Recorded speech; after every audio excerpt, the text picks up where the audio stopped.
Hello po! May bagong update na po sa Sitaw account ko. Kahapon, March 1, may dalawang orders na na-deliver.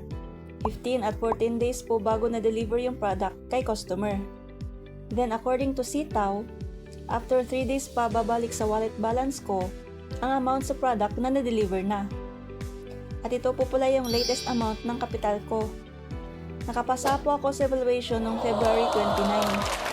Ang passing percentage po sa evaluation ay 55%. Ginagawa po ang evaluation every 15th and end of the month. Ito naman po yung mga product na hindi ko pa na-process for the month of February. Pero pwede po na hindi ko na i-process yan. Kasi pag ipaprocess ko pa po yan, hindi na po siya counted sa processing rate ko for the month of March. Pero kung may pupuhunan pa, pwede pong i-process kasi sayang din po ang profit. After 10 days, kung hindi na-process, si Sitaw na po ang bahalang mag-process niyan.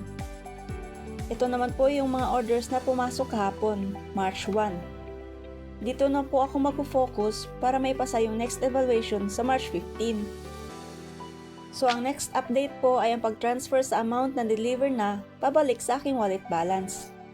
See you next update po!